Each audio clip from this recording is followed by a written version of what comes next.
Olá, pessoal, bem-vindos. Para quem não me conhece ainda, eu sou o Eduardo, sou professor do Instituto de Aula de Latim e Grego da Escola Clássica. E para quem não lembra o meu nome, Érica, caso você não lembre o meu nome, Eduardo, brincadeira, é que tem alguns daqui que estão fazendo aula de latim de manhã, então tem um curso de latim agora que está com manhã, e eles caíram na minha mão, então sofrendo na minha mão aqui. E agora de noite, então, vem essa semana de palestras. Tenho esse prazer, esse privilégio de abrir e não aparecer mais até o fim da semana. Então, eu vou fazer a minha palestra e fugir. Estou brincando. Eu apareço assim para corrigir o Marcos, corrigir o Mário. Então, depois vocês vão, nós vamos fazer uma palestra introdutória, agora uma aula introdutória sobre clássicos, aqui, sobre introdução à literatura clássica. E, então, mais tarde, nós vamos abrir esse tema. Tá? Esse tema agora, eu não quero criar aqui o tom de uma palavra definitiva sobre literatura, todos os clássicos, e vocês devem ver só por esse motivo, só por essa. Mas, é claro, eu vou expressar um pouco daquilo que é a minha perspectiva mesmo sobre esse assunto. Então, eu acredito aqui que talvez nem todos vocês tenham mergulhado a fundo ainda na literatura clássica, porque ela foi, de um certo modo, deixada de lado. Deixada de lado por vários motivos. Um deles é porque, eu acredito, assim, em resumo, um deles é porque não é nada fácil. É um estudo, assim, difícil como a gente pode dizer assim, difícil de engrenar nesse estudo, né? Não é um estudo muito simples, assim, de começar e continuar daqui para frente e tudo vai ser tranquilo e eu vou lendo um livro atrás do outro e vai funcionando muito bem. Não, porque o assunto de cada coisa que aparece é bem áspero, né? Os assuntos que vão aparecendo na literatura clássica são bem cheios de problemas, até mesmo no nosso tempo para estudar. Eles não são assim, nós não encontramos essas informações que nós precisamos para ler alguns livros clássicos assim tão fácil. Não é com um manual que nós conseguimos ler, não é com um texto ali que eu peguei na internet que é possível ler, não é bem assim, é um estudo bem truncado mesmo, e é normal que assim seja. Eu acho que nós estamos falando de uma literatura com um tipo de escrita mais elevado do mundo, né? A literatura clássica, os clássicos dos clássicos dos quais eu estou falando aqui, greco-romanos, greco-latinos, são os clássicos dos clássicos. Eles têm, então, uma linguagem bastante elevada e temas muito profundos. Notem, a linguagem elevadíssima, os temas muito profundos. Eles querem falar sobre, quando não querem falar sobre metafísica, antes mesmo da metafísica, eles querem falar sobre do que o ser humano é feito, do que a natureza é feita. Então tem todo um problema, até mesmo para encontrar os referentes desses textos que com os quais nós nos deparamos. Isso não é fácil para ninguém, né? Nós temos aí, não é à toa que quando algum professor consegue um bom status no departamento universitário na parte dos clássicos ou na parte da tradução, ele acaba por mofar lá dentro da universidade, e a universidade precisa dele para aquela função para sempre. É uma coisa bem... ninguém mais estuda, poucos alunos engrenam nesse tipo de estudo, é uma coisa bem complicada, né? Mas, enfim, vamos lá. Introdução à literatura greco-latina. E aí no meu título ainda tem assim, por onde começar? Então, é claro, não contente com abordar o tema enorme desse aqui, introdução à literatura greco-latina, que é um negócio absurdamente gigante, né? Olha a minha pretensão. Por onde começar? Então eu vou dar algumas instruções de início para quem quiser, então, iniciar aí os estudos, ou quem já começou e está com dúvidas e precisa corrigir o seu caminho, também vou dar algumas indicações no final da aula. Tá? Então, assim, vamos lá. Literatura greco-latina. Primeiro de tudo, nós temos que entender que essa literatura está sujeita ao seu tempo, como qualquer literatura. Não existe uma literatura. Nós podemos imaginar, por exemplo, um texto ou um autor que escreva sobre um tema atemporal ou de uma forma atemporal. Ele coloca os personagens num outro mundo, coloca numa utopia, coloca... Imagine o que for. Ainda assim, essa literatura está no seu próprio tempo. Esse autor que escreveu sobre personagens que não vivem neste planeta, que são de outro jeito, isso aconteceu, por exemplo, logo no início do Renascimento, existia um gênero de textos que eram de utopias. Caso o pessoal pense que utopia é uma coisa, só coisa moderna, né? São só ideias modernas, assim. Não, existia um gênero de utopias. No Renascimento, existia um gênero de utopias no século III a.C. também, durante o período helenístico da Europa e do Oriente. Helenístico.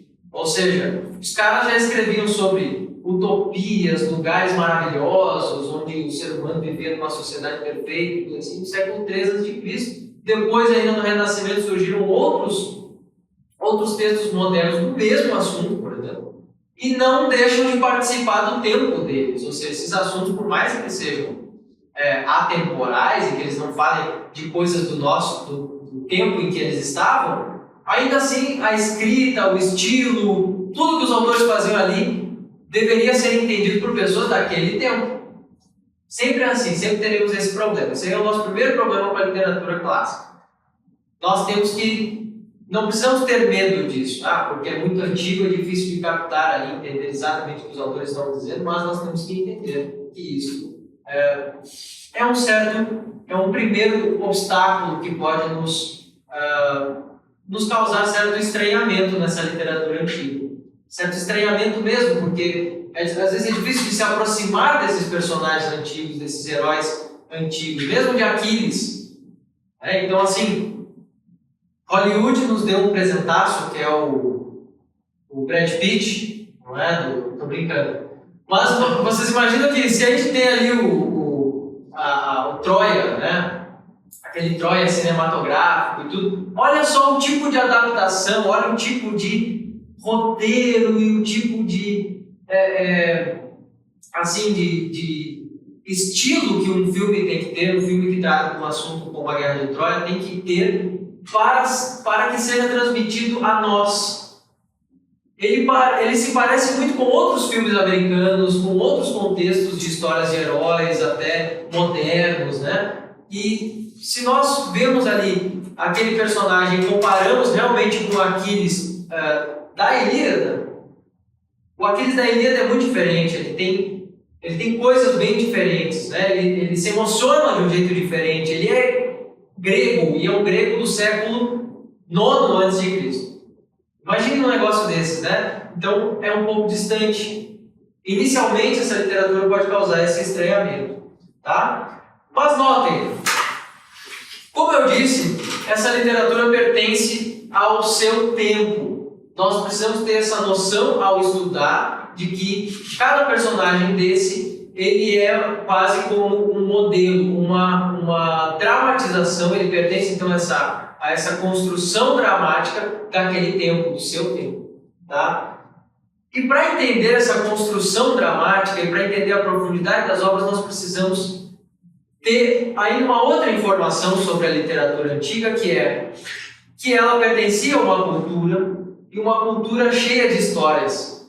Histórias que em parte se perderam, em parte foram conservadas, e nós chamamos, e os gregos já chamavam de mitos, né? Os mitos, então, são justamente aquelas histórias que o vô contava para o neto, que o pai contava para o filho, que o professor contava na escola e contava todas as que ele sabia e tinha todas acumuladas, chamava outra pessoa que sabia outras histórias. Então, essas eram histórias, os mitos eram histórias que circulavam entre as pessoas de modo muito comum.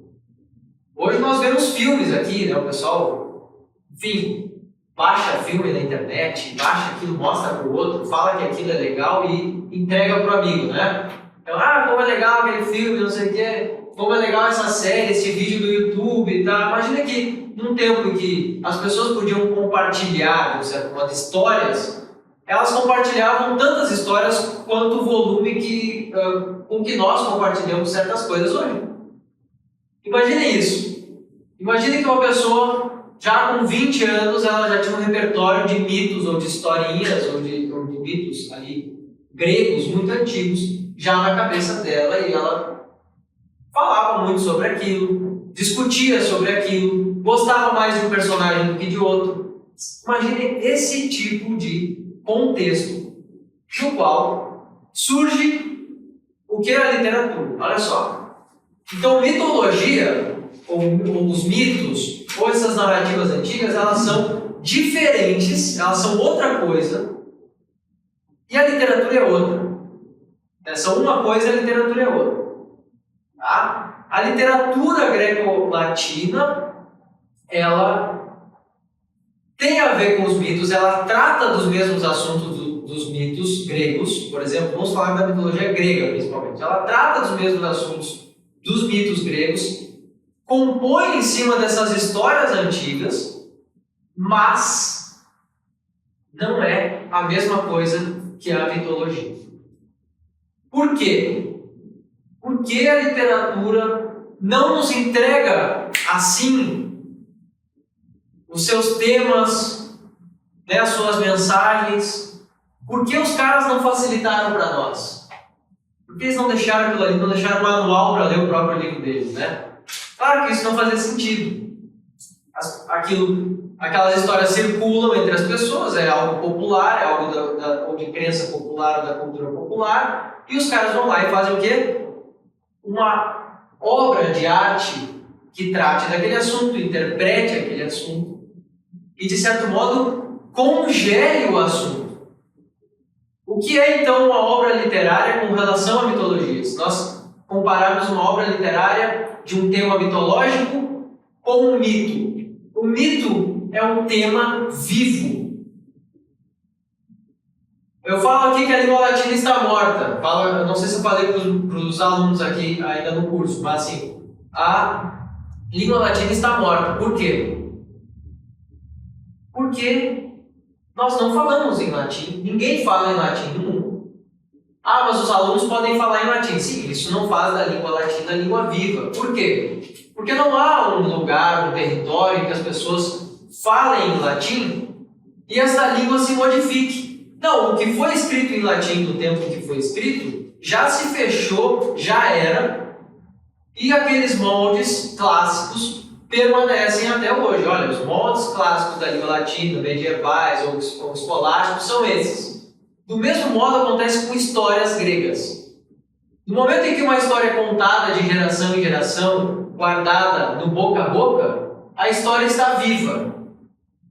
Quando eu escrevo sobre a história, às vezes ela já é um tanto remota, às vezes ela está se perdendo na crença popular, na cultura popular. Eu vou lá e faço uma poesia sobre aquele tema. O que eu faço?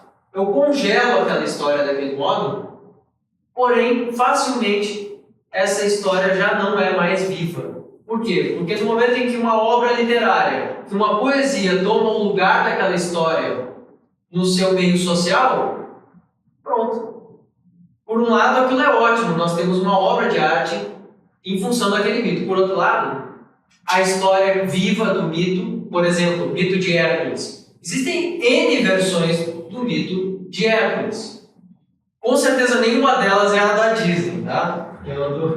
O Hércules que o Hades é mau e tudo isso. Não, o Hades eu nem sei, o Hades deve aparecer uma vez na história do Hércules, em algum momento, perdido, tá? Mas dos 12 trabalhos, né? Mas assim, a verdade é que O mito de Hércules foi contado milhares de vezes entre os gregos, interpretado milhares de vezes. Os homens contavam e ainda davam a sua perspectiva daquilo, não é? Agora, quando isso... Agora, eu não sei se há alguma poesia dedicada aos 12 trabalhos, mas, por exemplo, nós temos a Argonáutica, uma história que era contada numa expedição grega que foi feita a uma ilha. Uma terra muito distante em busca do velocino de ouro, ou seja, daquela lã do carneiro, uma lã de ouro do carneiro e tudo, e os argonautas vão lá fazer isso porque Jasão precisava reassumir o trono do seu pai e precisava devolver aquela lã ao rei. O que acontece? Essa história provavelmente foi contada milhares de vezes, tá? Foi contada milhares de vezes na Grécia. E depois vai lá, muito mais tarde, Apolônio de Rhodes e escreve uma poesia sobre aquilo. Pronto, ninguém mais conta essa história. Todos leem a versão, a poesia de Apolônio de Rhodes. Tá? Do mesmo modo, a Ilíada. Só que a Ilíada ela é tão grande que acaba que a Ilíada, por ser uma obra monumental e genial de Homero, né, por ser ali uma obra muito complexa, ela também acaba entrando quase que na crença, na cultura popular, de um modo um pouco mais fértil ainda do que certos outros temas. Mas a gente vai entender isso de um jeito melhor daqui a pouco. Então, a mitologia nos dá temas, nos dá os temas principais. A mitologia ou as histórias, as gestas gregas, como por exemplo a história da Ilíada, nos dão esse contexto histórico, cultural, nos dão esses temas principais, mas não nos dão literatura. Ou seja, conhecer os mitos faz parte dessa cultura, do conhecimento da cultura grega, mas não faz parte da literatura. Entendam isso, né? Às vezes nós confundimos, pensamos assim, não, eu conheço os mitos, conheço as histórias. Não, isso não é bem ainda a leitura dessa literatura com a interpretação pronta, com o discurso pronto sobre um determinado mito. Pronto, agora temos a literatura, certo? Agora o conhecimento, os temas estão congelados. E ali nós temos as grandes obras da literatura greco-romana. Essas grandes obras da literatura são, portanto, fruto de muitos séculos de experiências compartilhadas, de histórias cuja origem ninguém lembra. Nossa, isso é uma coisa lá do Egito. Quando que Europa? Não sei, mas isso é uma coisa que minha família conta desde que veio do Egito, desde que veio de Creta, desde que veio da Ásia. Eu não sei lá de onde veio isso. Então, assim, nós temos histórias que já eram antigas na antiguidade. Então, captar a origem exata de todas essas histórias, isso aí é impossível, não tem como. Algumas se tem uma ideia de como surgiu, de que época surgiu, mas são especulações. Muitas vezes são apenas conjecturas históricas. Muitas vezes. Tá? Certo? Então, essa literatura, nós vamos ter um fenômeno, é uma coisa que acontece no início da história da literatura, nós precisamos entender. Então, primeiro de tudo precisei falar aqui sobre a diferença entre literatura em si, o que é a literatura e o que são essas histórias antigas nas quais a literatura está envolvida, de um certo modo. São os mitos, essa cultura popular, essas histórias antigas que são contadas, né? Mas a literatura ainda tem outro papel além de registrar essas coisas. Ela não só está ali para registrar. Então, a literatura greco-latina, ela está ali também para ser cantada. Ou seja, quando nós vemos uma poesia, nós vemos ali uma poesia latina, nós vemos ali o metro grego, né? Nós vemos essa Ilíada grega, Veni a rei, peleia, Deus, gloriosa, aldeia, então assim, né? Quando a gente vê isso aí, isso é para ser cantado. Isso foi feito para ser cantado ao som da lira, dos aulos, aquelas flautas antigas, né? Isso foi feito para ser sempre, então, cantado em público, recitado em público. E a minha pergunta para vocês, a Ilíada, os cantores antigos, né, os antigos cantores da Ilíada, vocês acham que eles tinham algum tipo de registro em papiro, pergaminho? Só pela minha pergunta, o pessoal já suspeita. Não, eles não tinham nada. Nós temos ali mais ou menos, se a gente pega o livro, quantas páginas nós temos ali no livro da tradução da Ilíada? Seria ali umas 500 páginas, 400, 600, né? Dá umas 600 páginas. 24 cantos. O sujeito memorizava 24 cantos. 700 versos por canto. São em média 700 cantos por verso. Então, o nome de Homero não se sabe, tem toda aquela discussão se Homero foi Homero, se foram vários nomes. Mas na verdade é que um Aedo recitava esse negócio inteiro em alguns dias. Em alguns dias o cara recitava 24 cantos de mais ou menos 700 linhas, ali, em média 700 linhas, para um público qualquer ali da aldeia ou do reinado que ele estivesse. Tá? Isso é um detalhe interessante. Quando nós pensamos na Ilíada, a Ilíada é o quê? É um dos... Então, seria a poesia grega, o registro de poesia épica grega mais antigo da Grécia. Depois viria Exílio. Então, a Ilíada seria do século VIII, o Exílio do século VII. A Ilíada, como eu falei, a Ilíada ela é escrita em cima de uma história que já era contada. Essa história do Aquiles, né, dos gregos que vão para Troia numa expedição e antes de chegar na expedição eles saqueiam muitas cidades para obter dinheiro para a campanha, para obter riqueza para poder continuar na empresa da guerra. E depois chegam lá, humilham os troianos e tudo mais. Essa história já era contada. Talvez 2 ou 3 séculos antes da escrita da Ilíada. Mas Homero é que transforma isso numa música. E quando ele transforma isso numa música e dá o metro é o quê? Dá o ritmo e a melodia para isso, provavelmente a melodia também era feita pelo Aedo. Então, quando ele dá o metro e a melodia, o que acontece? O povo todo compartilha daquele registro. O que fazer com que os homens tivessem esses cantos na memória? Né? Isso é uma outra pergunta que nos vem a essa altura. Como assim o cara memoriza 24 cantos de memória?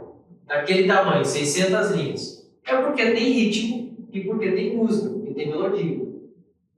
É mais fácil memorizar algo escrito com ritmo do que memorizar um texto livre.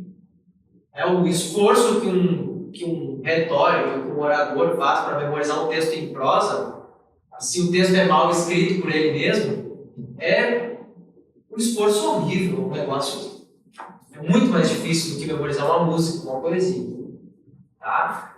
Então, quando Homero faz esse negócio, ele entrega para o povo grego esse presente, que é a história da Ilíada. E as crianças e os adolescentes, como a gente diz hoje, né, eles piram com a história.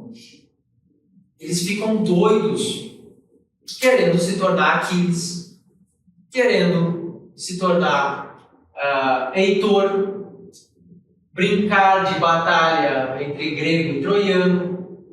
Eles discutem e brigam ou na defesa de Alexandre, né, de Paris ou Alexandre, o nome tem esses, nós podemos ver esses dois nomes, Paris ou Alexandre. Então eles eles discutem pela honra de Alexandre, na defesa de Alexandre que roubou Helena, dizendo que ele era inocente ou estava certo ou não, de que ele era imoral.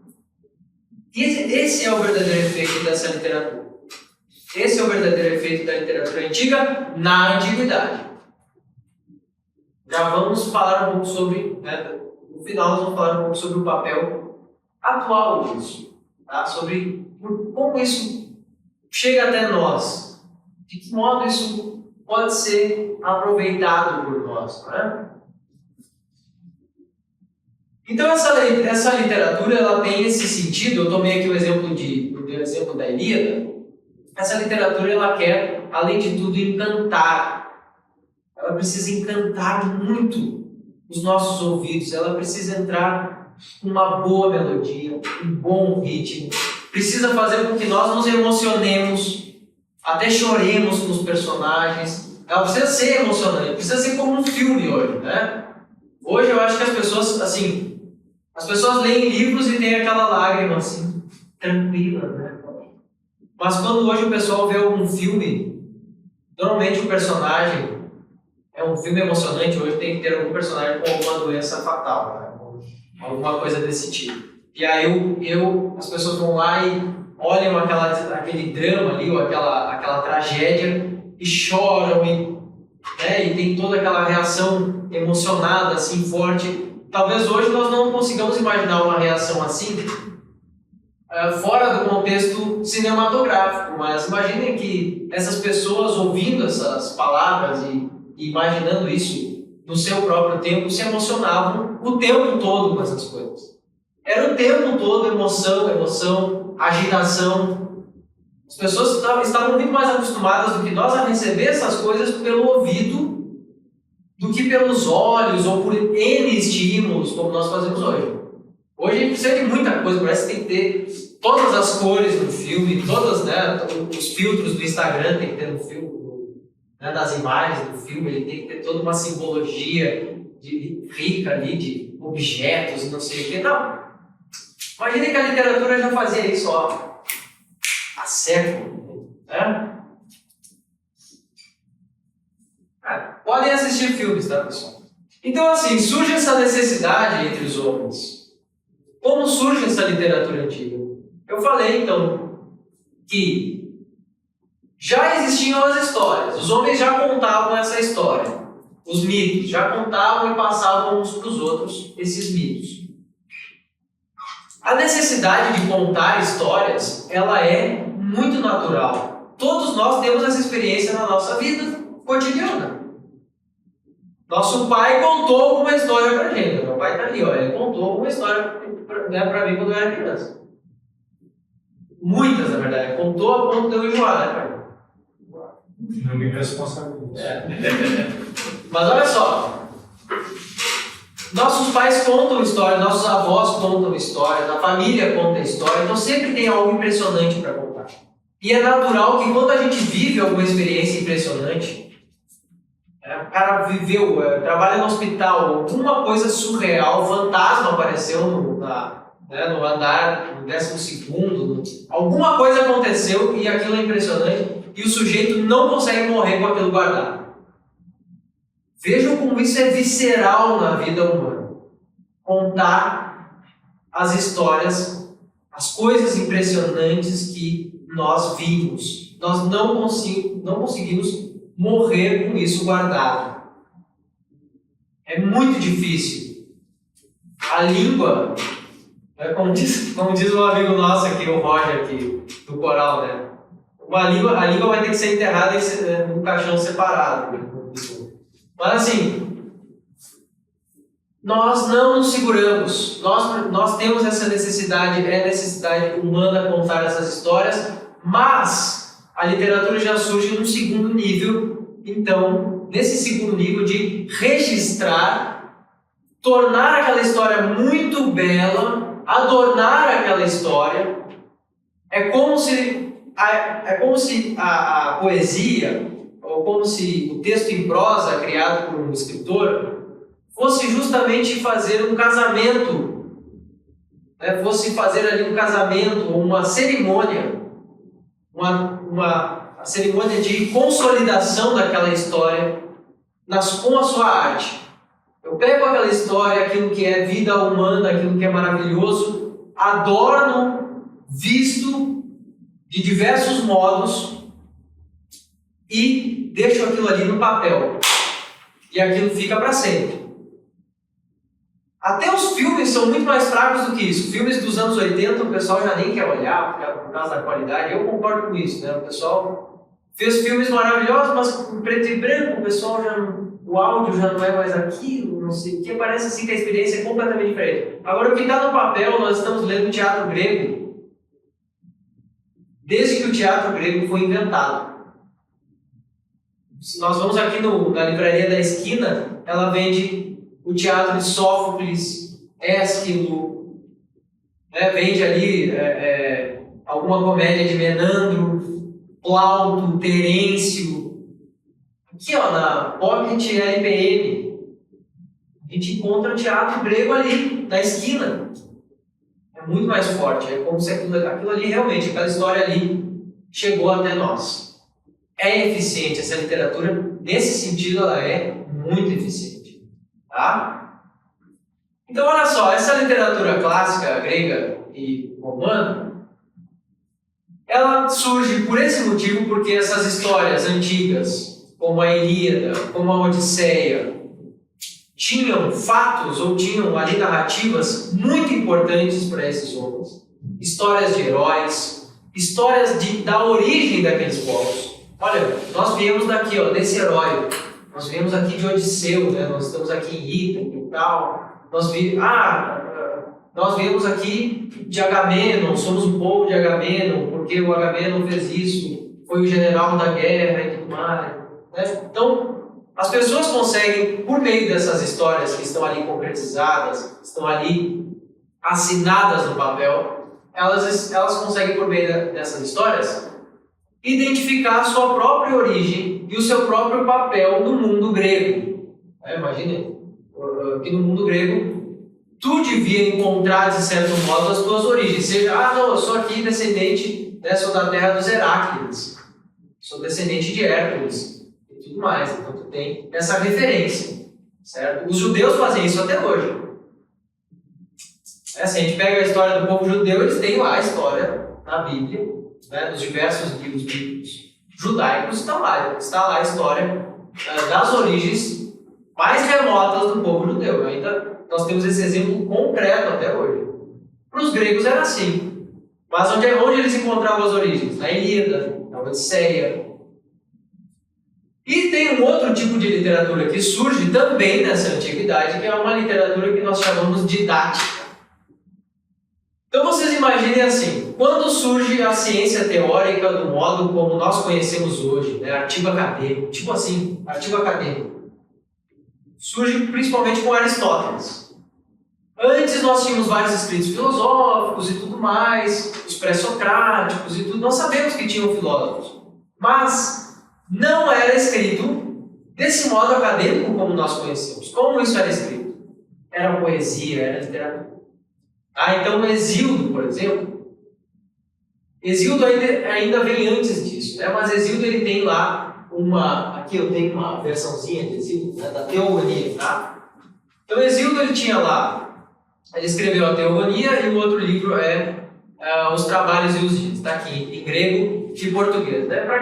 Ignorem o português, tá, pessoal? Isso aqui não presta para ninguém. Então olha só, Hesíodo ele escreveu a Teogonia, ele tem esse poema muito complexo, muito denso e sintético. Por que eu digo isso? Porque ele é complexo, denso e sintético. Porque o Hesíodo tenta contar para nós, por meio daquela poesia, a origem do mundo, do universo, por meio, é claro, da história dos deuses, dos primeiros deuses, a começar pelo caos, tá? E tenta chegar até a criação do homem. Tá? Tenta chegar até a criação do homem. essa meditação que Hesíodo fez não era apenas uma crendice popular ou uma simples amálgama de histórias de deuses, não era isso. Ele queria realmente explicar, e ele diz, na verdade, que aquilo é revelado pelas musas. Ele invoca as musas revelam para ele essa história desde as origens mais remotas, nos tempos primordiais. Ele vai lá e escreve isso e deixa isso guardado. Então, na verdade, ele escreve. Na época de Hesíodo teria já surgido a escrita, mas vamos dizer assim que ele primeiro produziu isso também, só como a ele de cabeça. E essa poesia, essa teogonia, ela vai tentar explicar, de certo modo, ela vai explicar a origem de todas as coisas que existem, das montanhas, dos rios, das coisas, das maravilhas da floresta, ou seja, ali enquadram-se então seres da floresta, amenidades, o vento frio, o vento quente, o vento norte, o vento sul, leste, Noto, Bóreas, Éolo, o pai dos ventos. Então ele vai tentar colocar ali toda essa, todos esses deuses, eles vão compor, portanto, todos os aspectos da natureza que nós vemos, todos eles. Hesíodo quer fazer com que a poesia dele explique do início ao fim tudo aquilo que constrói o universo. Tudo, absolutamente tudo. Tá? E na outra poesia, que são os Trabalhos e os Dias, ele vai dar todas as orientações do conhecimento que ele possuía na época dele. Então ele vai dar orientações astronômicas para o cálculo do tempo, vai dar orientações de plantio, ele vai dar ali orientações de que época plantar, como arar a terra. Ele dá toda essa orientação. Ele ainda vai dar orientações de como navegar, porque ele veio de uma família de navegantes, mas foi parar, então, na terra onde ele viveu. Agora me foge quem lembrar aí do monte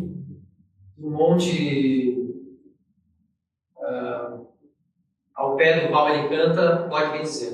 Tá? Mas ele vem de uma família de marinheiros e depois eles aportam e constroem casa e vivem ali nesse território grego em que Hesíodo vivia. Olha só. Ele dá todas essas orientações dos Trabalhos e os Dias. Absolutamente todas essas orientações que as pessoas precisavam realmente, e ele metrifica tudo isso e congela isso na literatura. Tá? Congela isso desse modo. A partir disso, claro que cada um que descobriu alguma coisa nova sobre a natureza vai escrever também. Então, mais tarde, vão aparecer outras poesias didáticas, aí sobre diversos outros assuntos, como, por exemplo, a física. Isso não vai parar por aí. Mesmo depois de Aristóteles, eu falei que Aristóteles funda esse tema, esse gênero de escrita científica. Nós vamos ver, por exemplo, depois Lucrécio, como o Otávio estava falando, Lucrécio também participando desse gênero didático. O que Lucrécio faz na poesia dele? Na sua poesia. Lucrécio escreve a doutrina de Epicuro na sua poesia, que é uma soma da física de Demócrito, muito mais antiga, e de Epicuro e da filosofia epicurista. E ele vai escrever tudo isso de forma poética, ou seja, ele vai colocar todos os pormenores dessa filosofia de forma metrificada em latim. Isso aí, então, prossegue além do tempo de Aristóteles.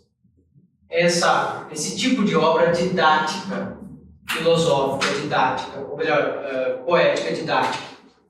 Certo? Esse é um tipo de literatura que nós vamos encontrar. Eu falei, então, da Ilíada, está lá no século VIII a.C., falei da teogonia, está ali no século VII, tratando desses assuntos, tá? Desses assuntos como a criação do universo, a história da criação do universo com todos os deuses, todos os numes que acompanham essa criação, essa transformação. E depois vão aparecer ainda outros gêneros literários na Grécia ainda, como por exemplo o teatro. Mas olha só, lá em Homero, nós já tínhamos os personagens conversando, discutindo, e de certo modo travando disputas dialéticas. Ou seja, por exemplo, nós temos lá aquele famoso episódio em que vão alguns guerreiros como Odisseu, Fenice, vão tentar convencer Aquiles a voltar para a guerra. Eles vêm com todo o discurso para cima de Aquiles e tudo mais, depois Aquiles responde tudo isso. Então, já a Ilíada poderia ser, de certo modo, interpretada por mais de uma voz, em diversos momentos. O teatro grego vai fazer o quê? Vai criar as histórias, mas daí já para a execução, para a interpretação, com mais de uma persona, né?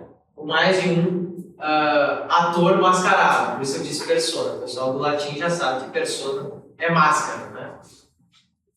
Então, para ter mais de um artista ali interpretando e mais um coro ainda, aí já com flautas, com a cítara e tudo isso, esse teatro é feito também metrificado, mas já é feito desse modo próprio para a execução a um público. E esse público quem é? Esse público do teatro já é um pouquinho diferente do público nobre, inicialmente, que ouvia a Ilíada, mas ele é um público que estava numa festa dionisíaca. É assim que surge o teatro. O teatro, ele foi feito para estar em um público numa festa dionisíaca, ou seja, uma festa em que tinha que beber muito e ficar muito louco. E o que esses autores do teatro faziam, o que esses dramaturgos faziam? Escreviam tragédias no meio dessa festa. O que isso parece? É uma correção diretamente, assim, como a gente diz, sem indireta, né? Sem indireta nenhuma para o povo. Se vocês estão fazendo festa aqui, bebendo desse jeito, mas os persas, nós vencemos os persas. Isso é a peça de Ésquilo, né? A peça de Ésquilo basicamente diz isso. Nós vencemos os persas, mas eles estão aqui à porta, prontinhos para voltar e acabar com vocês de novo. Era dura a mensagem do teatro grego. Lá no meio de uma festa dionisíaca. Lá no meio de uma como é que a gente chama? Do Tórios, né? Lá no meio daquela loucurada. Para não dizer outras coisas. Lá no meio daquela loucurada. Imagine, essas festas, elas eram muito importantes para a literatura. Era no meio dessas festas que muitos gêneros literários eram apresentados pelas pessoas, e esses dramaturgos eles faziam ali no meio dessa festa uma competição.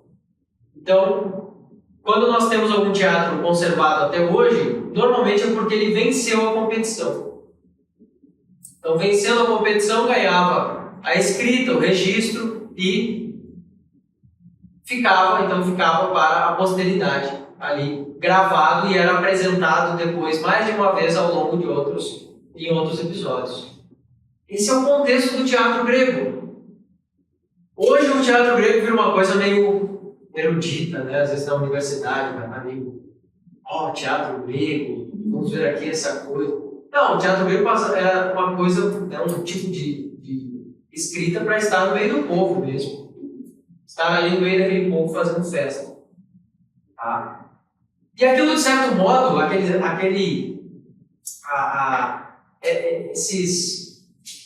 como nós vemos, essas tragédias, elas faziam com que com que esse povo também gastasse as suas emoções ali. Com que o povo, de um certo modo, ficasse vacinado para essas emoções. Para, se necessário, ter de lutar, que lutasse, não é? Então, imaginar-se numa tragédia faz parte da literatura, faz parte da necessidade humana também. Viver uma tragédia, experienciar uma tragédia por meio da literatura faz parte também da nossa educação. Portanto, toda essa literatura tudo isso que nós vimos até agora faz parte, é indispensável em toda a educação da antiguidade. E por que não na nossa educação, não é? Certo, teatro grego, depois nós vamos ter os romanos.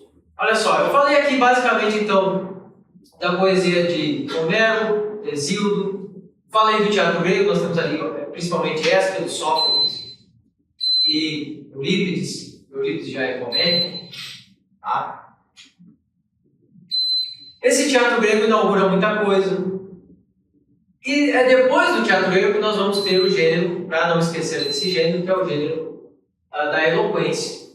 Nós vamos ver os gregos, então, evoluir muito na eloquência após o teatro. Ou seja, discursos retóricos, discursos forenses, certo? E discursos para a praça pública, né? Ou seja, para serem declamados, para serem, enfim, professados em praça pública no meio do povo. Ou para enterros, né? Nós temos discursos que sobraram até hoje, para enterros de heróis, para homenagens a reis, homenagens a governantes. Então eles nos vêm até hoje e são de um estilo e de uma atualidade que nos espanta. Nós lemos aquilo ali, mesmo numa boa tradução, e aquilo ali nos espanta muito. Desculpa, pessoal, eu não quero... Eu vou só encerrar essa parte do assunto aqui e depois a gente faz um intervalo. Tá? Então, olha só. Nós vamos ter depois o surgimento, então, da literatura romana. Os romanos, eles, como você sabe, os romanos habitavam já nessa época uma península cercada de água e perigo. O que eles fazem para sobreviver a esse perigo inteiro? Vão, de certo modo, subjugando outros povos. Vão ali, sujeitando outros povos ao seu domínio, tanto por uma questão de proteção quanto de medo. Né? Então, por medo, proteção e também por riquezas e escravos. Então tem todo o interesse envolvido nas campanhas militares romanas. E vai chegar o momento em que os romanos dominam a Grécia e se deparam com o que na Grécia? Com a grande riqueza grega, que era a literatura. E os romanos achavam o que dessa literatura? Eles achavam aquela coisa de frufru. Aquilo ali era coisa de... Era suspeito, né? Quer aprender né? Um negócio meio complicado ali. Eles não gostavam desse negócio de fazer poesia, fazer rima, cantar por aí. Não tinham esse apreço por isso. Eles eram um povo que só plantava, brigava e sobrevivia, né? E fazia tudo por sua sobrevivência e pela defesa de seus próprios costumes. Mas eles se deparam com essa literatura e começam a ver uma vantagem enorme nessa literatura. Porque ela era muito poderosa. Ela era muito poderosa didaticamente. A Ilíada era muito poderosa. Primeiro poema didático que surge na Roma Antiga, ainda já no tempo da República, a Ilíada traduzida para o latim. Primeiro poema didático que surge, portanto, a Ilíada traduzida para o latim. Depois surge o quê? Teatro romano. Teatro romano, que era praticamente tradução do teatro de Menandro, era um dramaturgo, era um comediante grego, já bastante moderno, já helenístico, né? Já não era mais ateniense grego, né? Já não era mais aquela cultura ateniense, mas já era helenístico, do tempo helenístico. E assim surge a literatura romana, iniciando por uma tradução, várias traduções dessa literatura grega. E depois do intervalo eu chego na nossa Eneida, tá? Bom, eu parei no momento em que os nossos romanos conhecem, então se deparam com essa literatura grega de um modo mais, se aproximam dessa literatura. Como eu dizia para o Marco ali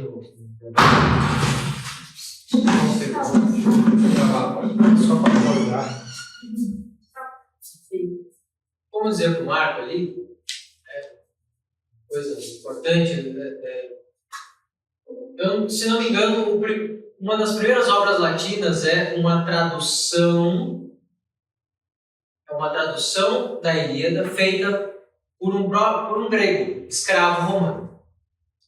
Então ele conhecia a Ilíada e conhecia latim também, já sabia falar latim.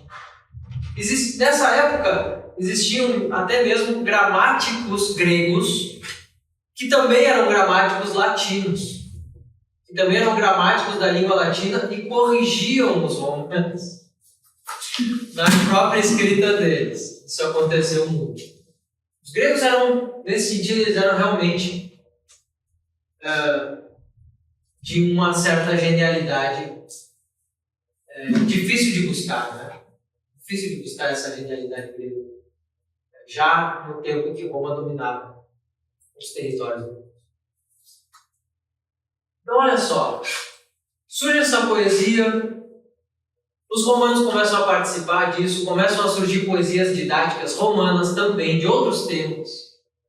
Nós temos, por exemplo, poesias didáticas que aparecem depois, como a poesia de Manílio,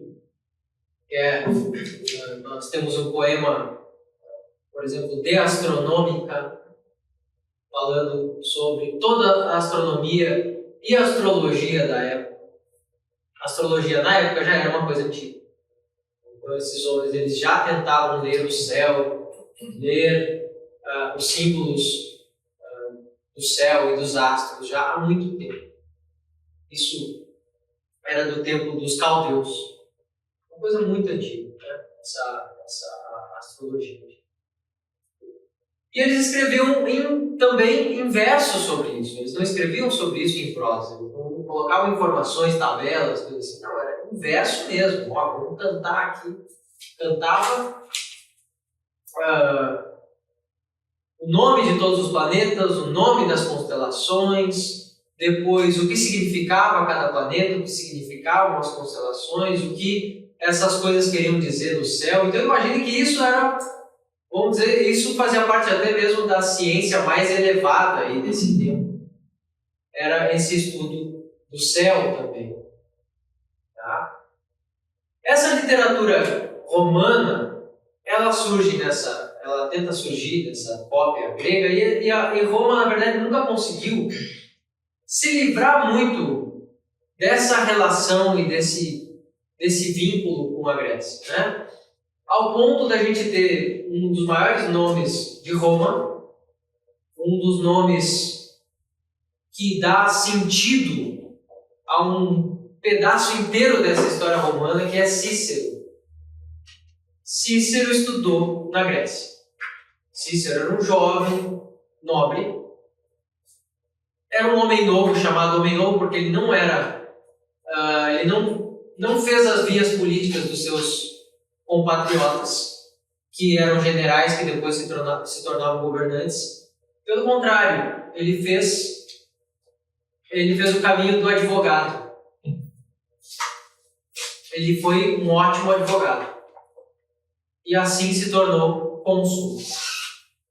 tornou líder mesmo, um dos 3 cônsules romanos. Ou seja, ele governou Roma durante como cônsul, como se fosse um presidente mesmo, por vias do seu trabalho como advogado, defendendo muitos casos, vencendo muitos casos e numa lábia fenomenal.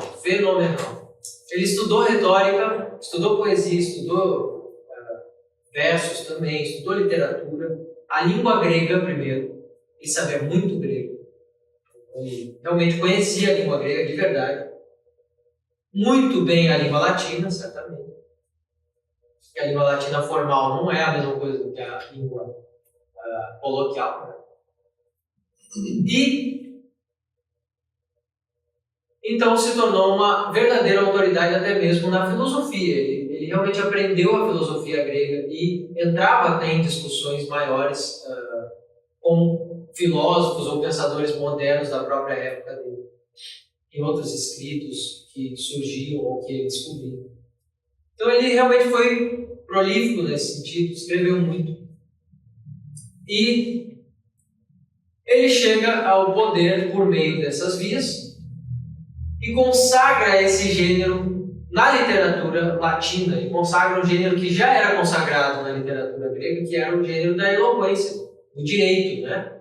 O gênero das disputas forenses, aquilo que se diz para o público, para o juiz, para o povo, tá?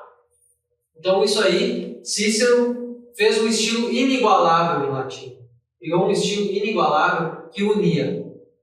Já naquela época ele inovou nas suas defesas, nas suas orações. Ele unia didática, muita didática, técnica de retórica, muita técnica retórica mesmo, de uso de trocos e figuras, tá? Didática da filosofia mesmo, da própria filosofia. E, é claro, todo o conhecimento dele de expressão mesmo, de execução daquela fala. Então ele era realmente muito bom. Ao ponto dele querer... Tem uma autora muito interessante que ela vai dizer que Cícero, por se sentir um pouco escanteado, né? Por se sentir um pouco, que diz o gaúcho, meio escanteado, de ficar de fora dessa história de generais que assumiu o poder, ele começa a pensar que ele precisava de uma história ao lado do exército. Precisava de uma história como Salvador de Roma. E aí vem toda aquela disputa famosíssima com Catilina, que era um membro do Senado que estava forte na disputa contra ele. Como eu contei aqui esses dias na mesa para o pessoal, né? Então reza a lenda que...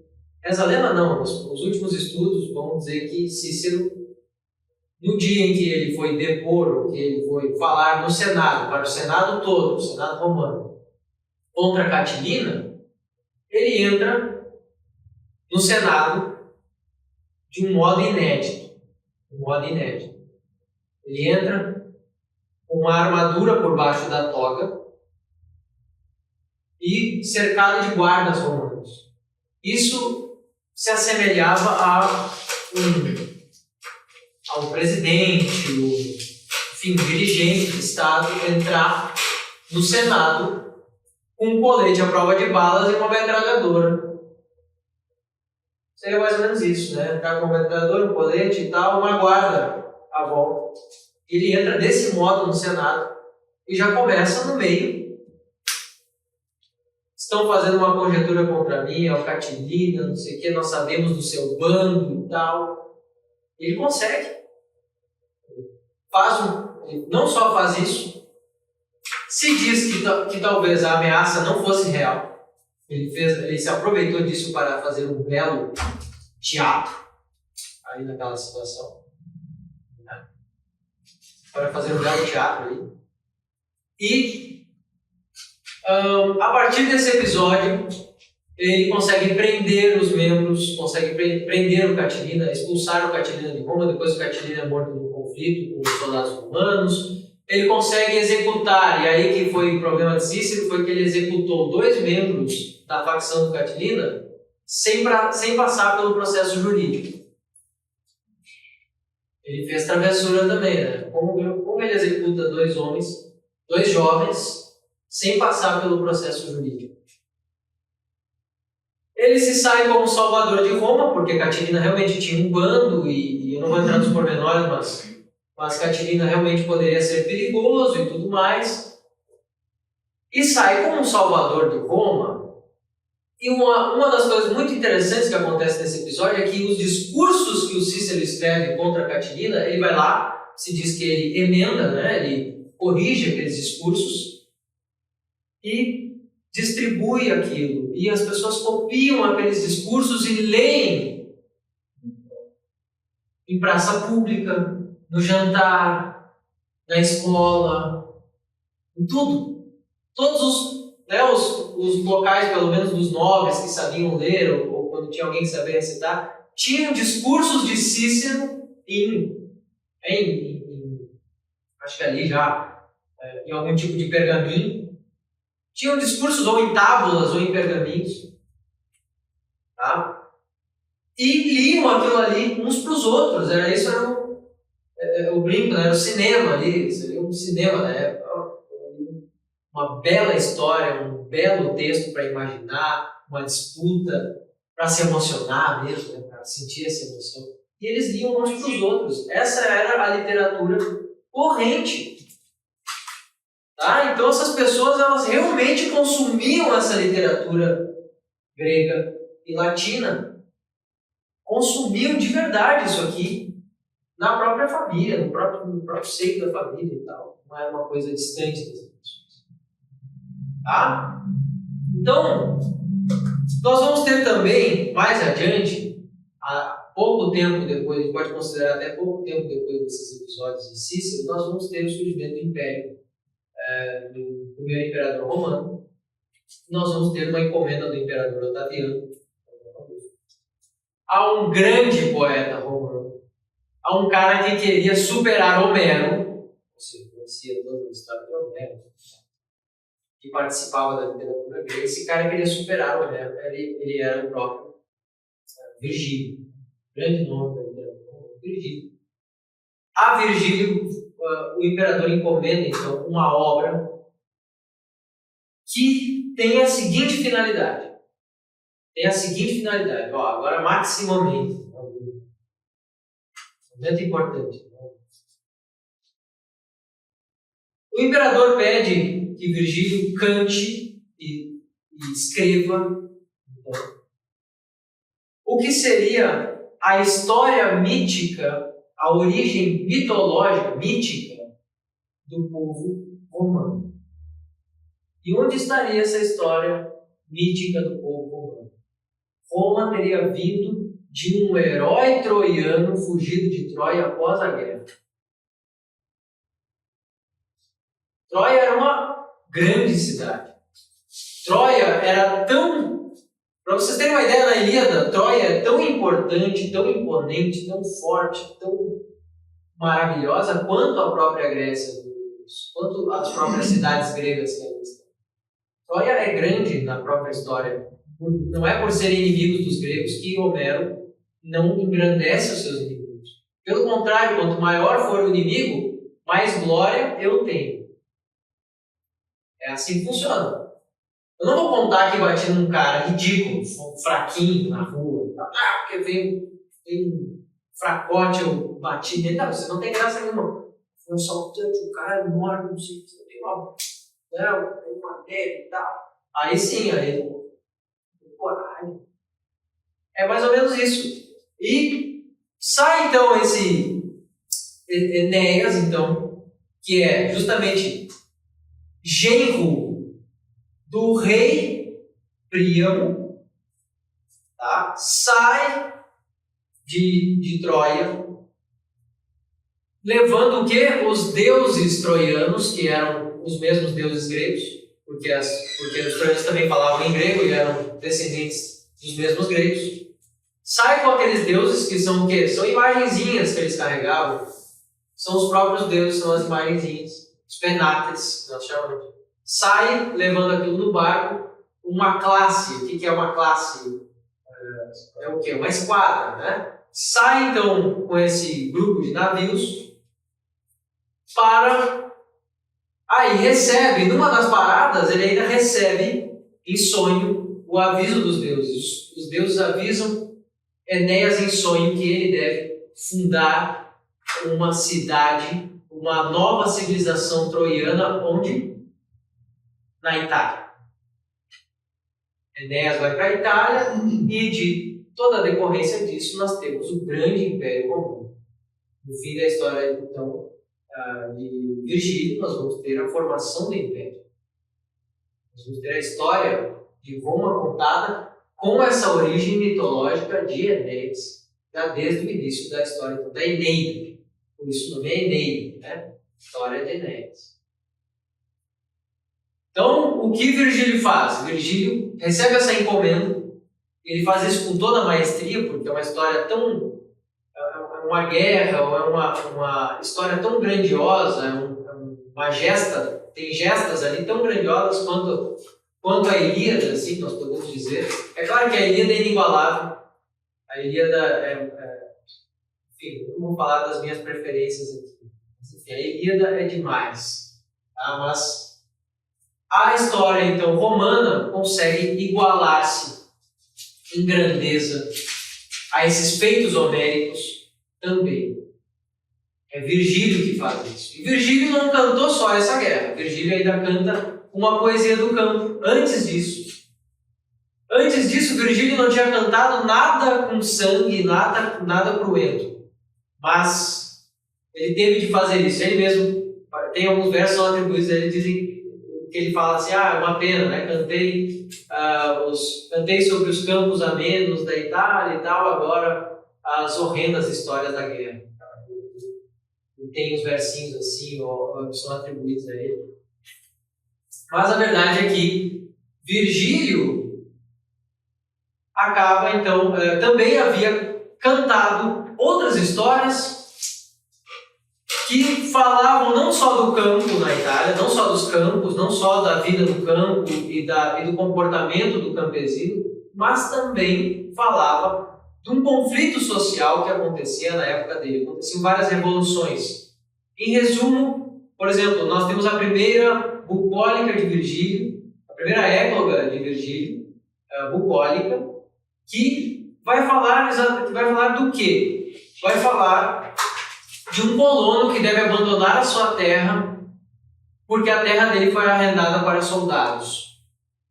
E aquele colono está saindo, uma mão na frente e outra atrás. Não tanto porque ele ainda consegue fugir com o gado dele, né, sair da terra com o gado, mas ele vai procurar um outro refúgio, um outro colono que é dono das suas próprias terras e cuja terra não é tirada, fica ali cantando e tal, e ainda conversa, pede para esse outro que está saindo para dormir ali à noite e tal, mas ele não aceita, sai. Então Virgílio tinha essa missão, além dessa encomenda do imperador, antes ele já estava fazendo o quê?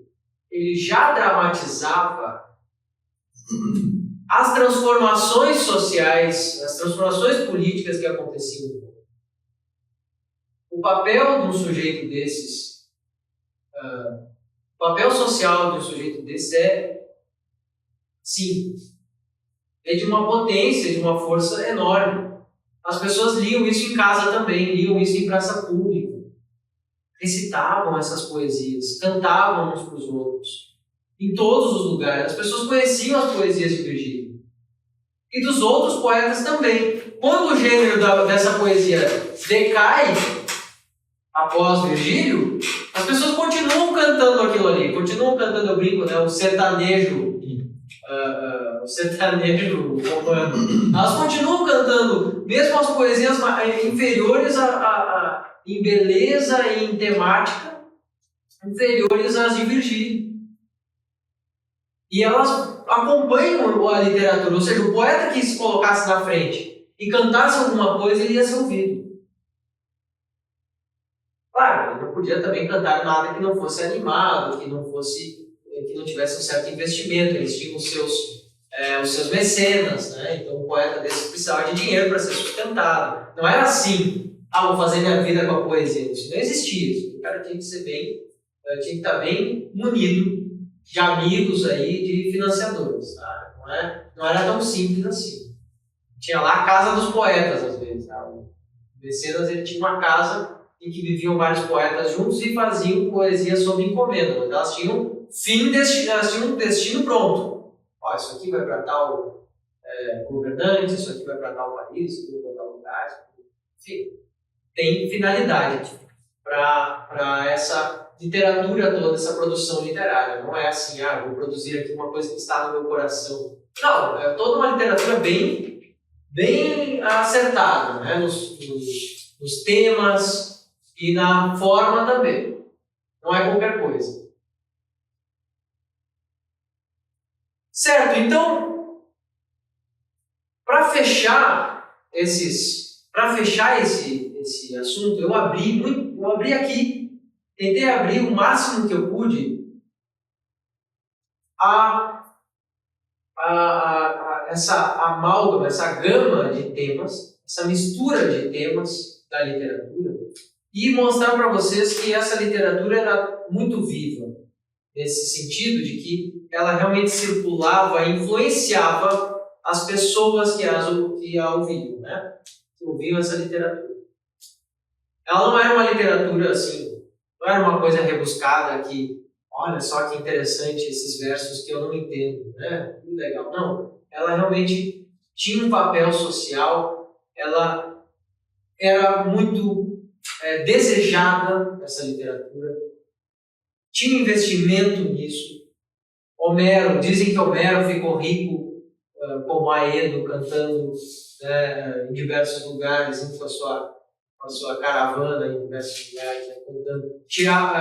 Dramaturgos também dizem que ficaram muito bem de vida por conta das suas companhias de teatro.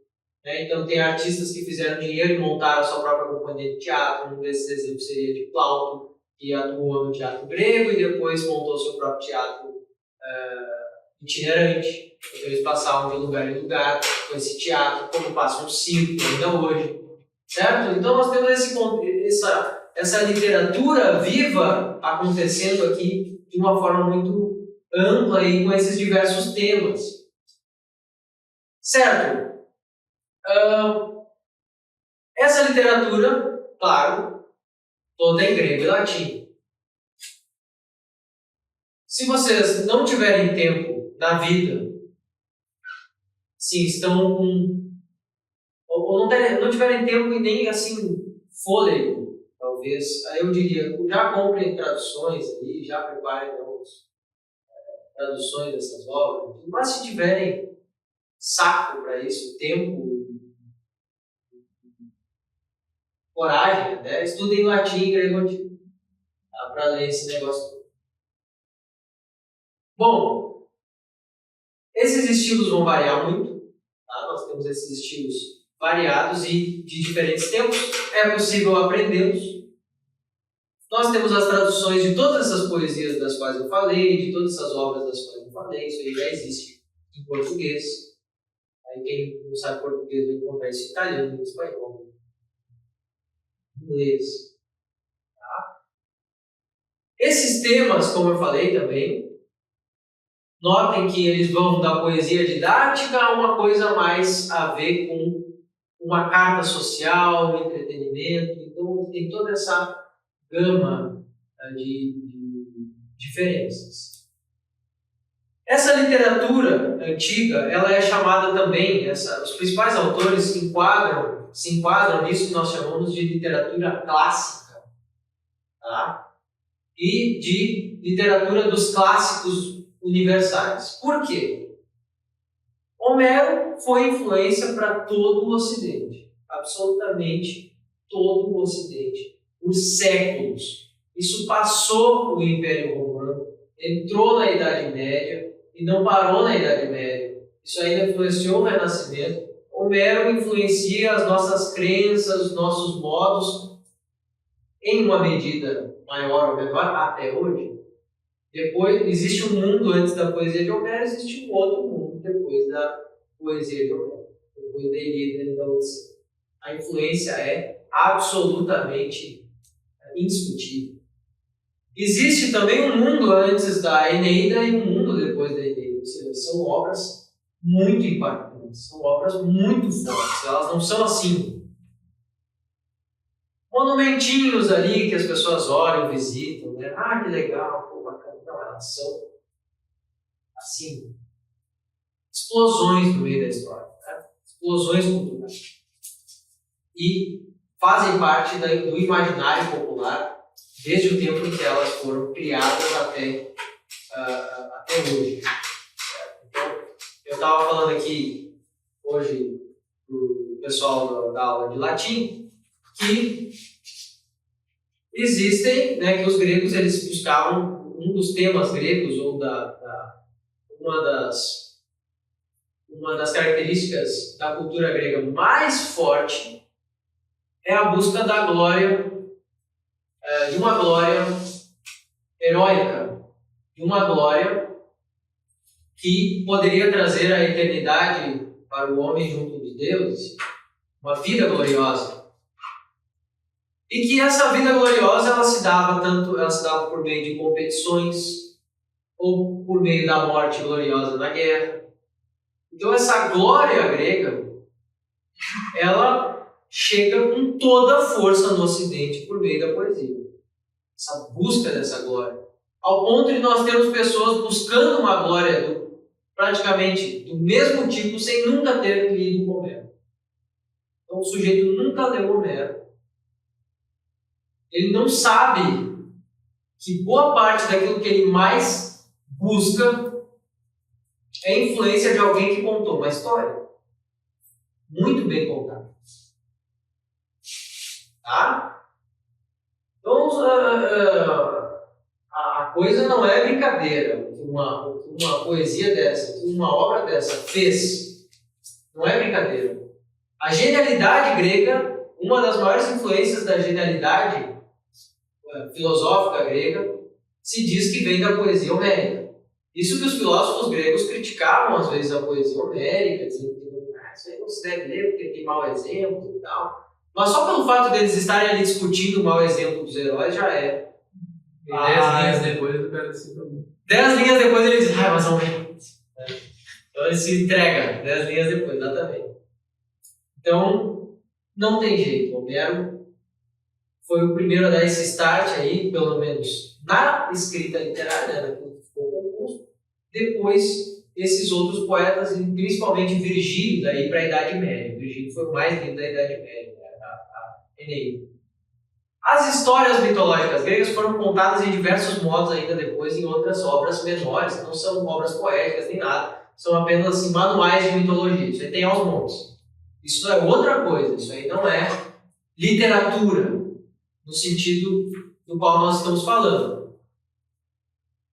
E essa literatura, então, tem valor por conta, primeiro, como eu falei, dos temas.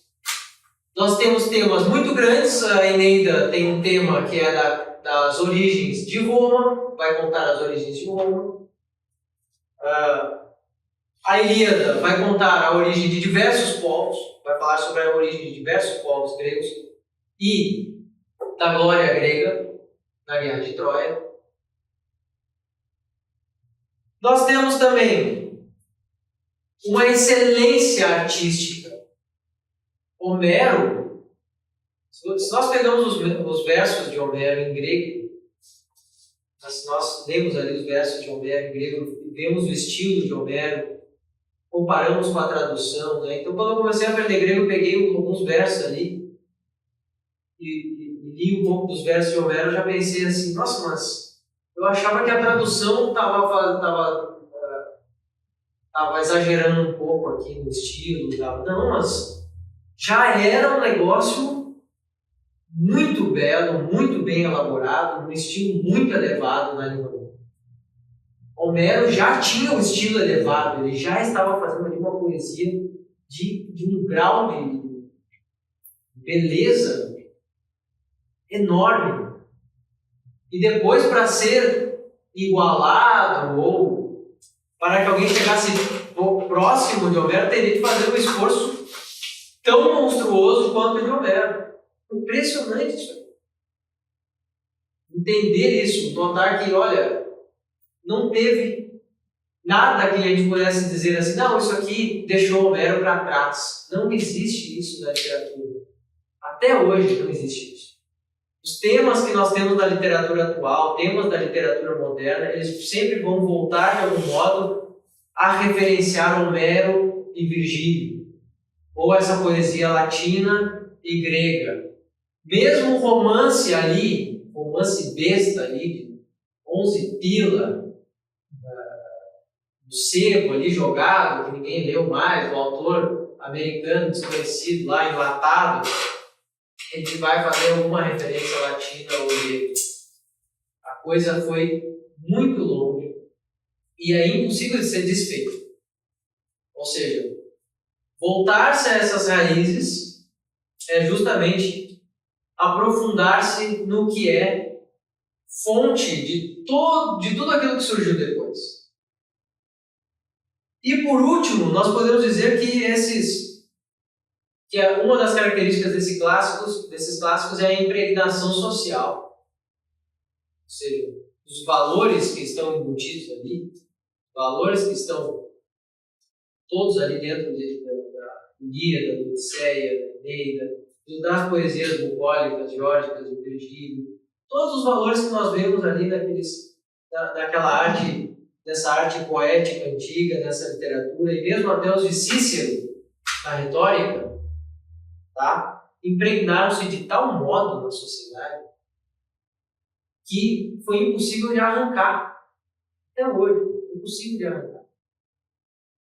Tanto é que tem aquela brincadeira, acho que é com São Jerônimo, né? Que São Jerônimo tem uma visão de Deus dizendo a ele, quando ele está fazendo a tradução da Bíblia, dos Evangelhos, do grego antigo para o latim, ele está lá traduzindo e ele tem uma visão que Deus diz assim para ele: tu és mais ciceroniano do que cristiano. Porque ele quer fazer com um estilo muito bonito, ilustrado, melhorar as palavras do texto rude ali do grego da Bíblia. Então, depois dessa visão, ele desiste desse negócio e tenta traduzir mais ao pé da letra possível do que ele poderia daquele grego.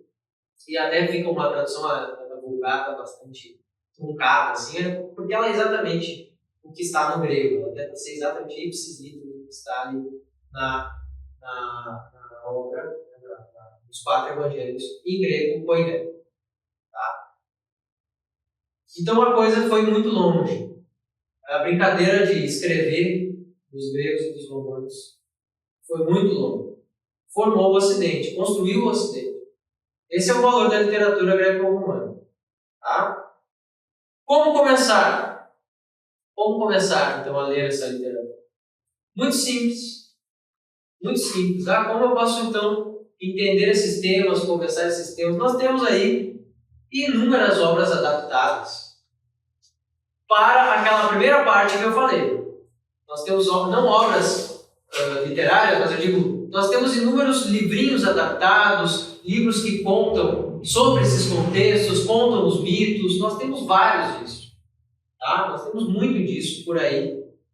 E vocês podem começar com isso, dá 1 ano aí de estudo, o cara já está por dentro dos principais mitos, das principais gestas, já fica por dentro do tema de Troia, da Ilíada, isso é tranquilo. Depois é que vai vir a parte mais pesada, que já é consumir a literatura. Tá? Então, assim, primeiro passo, vamos dizer assim que o primeiro passo seria então informar-se, ler essa literatura, entender quais são esses temas, procurar informar-se do que esses antigos clássicos estão falando. Mas um segundo passo, eu diria, há um segundo passo que é fazer-se as perguntas fundamentais para ler isso. Por exemplo, se eu estou lendo Hesíodo, a Teogonia de Hesíodo, qual é a pergunta que eu devo fazer ao começar a ler uma leitura como essa aqui? É a mesma pergunta que eu devo fazer se eu sou católico, por exemplo? É a mesma pergunta que eu devo fazer quando eu estou lendo Gênesis. Eu devo me fazer essa pergunta: como o universo foi criado? Vamos lá, vamos ler como o universo foi criado. Aí a gente começa a ler a teologia. Mas isso aí pode ser um pouco ruim. Não, não é ruim. É uma brincadeira de imaginação. Tá? Não, ou melhor, não é uma brincadeira, é uma coisa muito séria que nós vamos aprender sobre a origem do mundo assim. Vamos acreditar nos deuses gregos ou romanos? Não, isso aí é besteira. Ninguém vai acreditar nisso. Isso aí não se tem esse perigo. Nós sabemos que aquilo ali se refere a numes, a forças originárias, ou a forças imaginárias, ou a conceitos, ou relações, ou até conceitos metafísicos, às vezes ali escondidos, mas principalmente a coisas bem concretas, né? Principalmente a forças naturais. Nós vamos ver aqui forças naturais e até mesmo a ordem, a ordenação do cosmos por meio de alguns seres mitológicos. Ou seja, vamos ler esse livro aqui, A Teogonia de Hesíodo, perguntando como o mundo, como o universo foi criado. E eu começo a ler aquilo ali. Depois, como eu vou ler os trabalhos e os dias de Hesíodo, que ele dá toda essa ordem de como sobreviver no campo, como sobreviver à vida difícil, como o homem deve viver, qual é a origem, como o homem foi criado pelos deuses. Eu devo me fazer essa pergunta: de onde eu venho, de que eu sou feito e como eu devo sobreviver? Eu vou lá para receber a resposta de Hesíodo. Como se eu perguntasse para Hesíodo: e aí, como é que eu devo viver?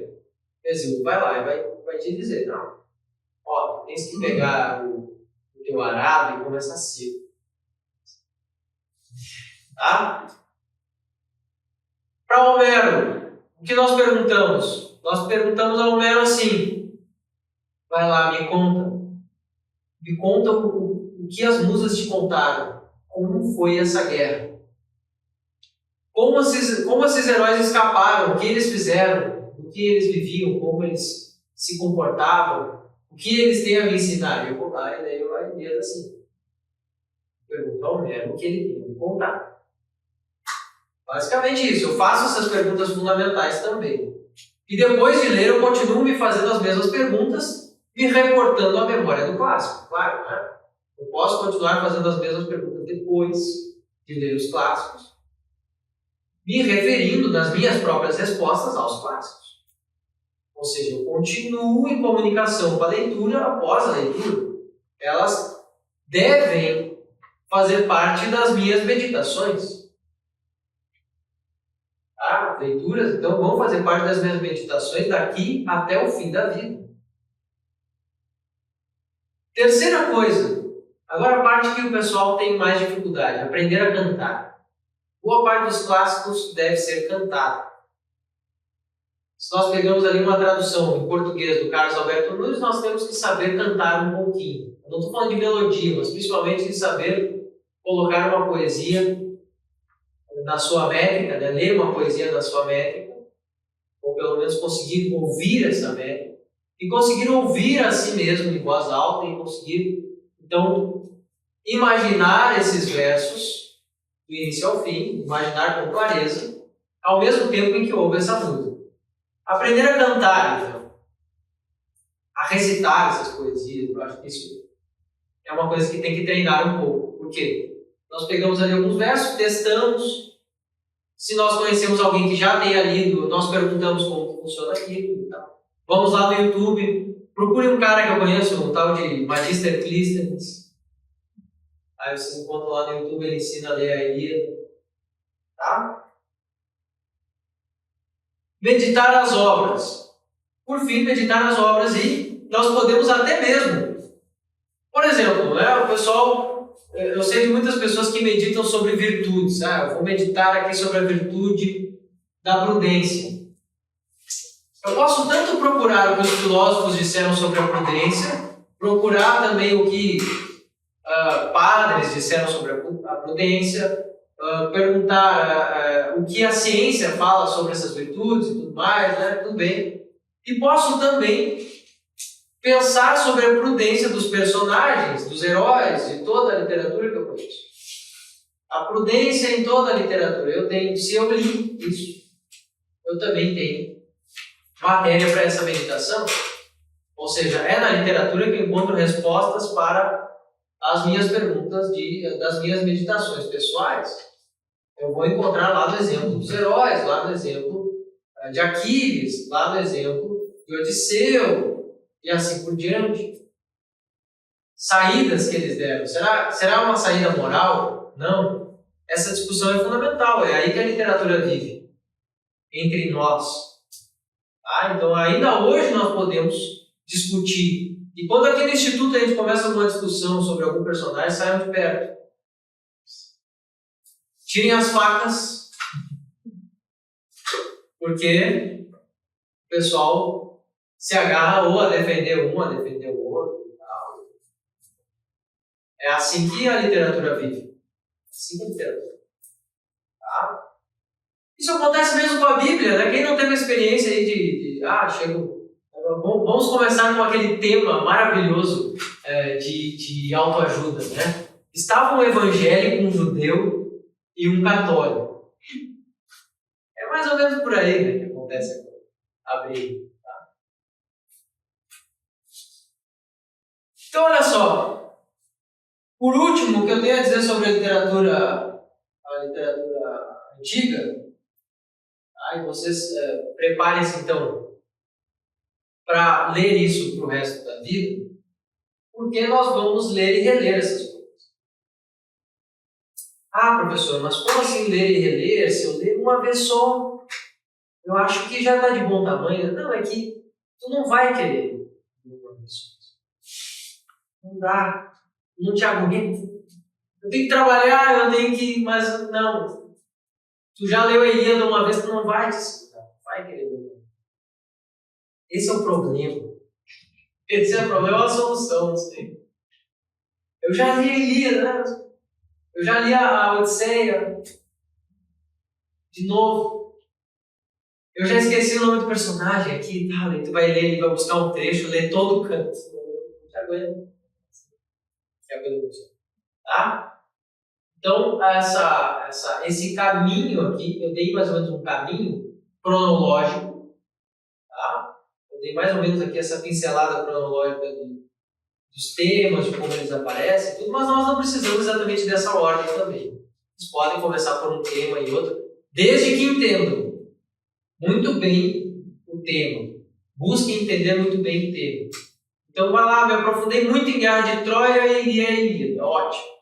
Eu me aprofundei muito em história de Roma e conheci aqui muitos personagens de Virgílio e tal. Ótimo. Leu Virgílio, então ótimo. Começou por aqui, depois vai um pouco mais para trás, né? Eu me interessei por... O Otávio estava dizendo que estava lendo Lucrécio, por um interesse científico mesmo, entender essas ideias da física do Demócrito, principalmente, que já é uma física muito complexa, já pressupõe coisas que nós estamos falando no século XX sobre o átomo, por exemplo.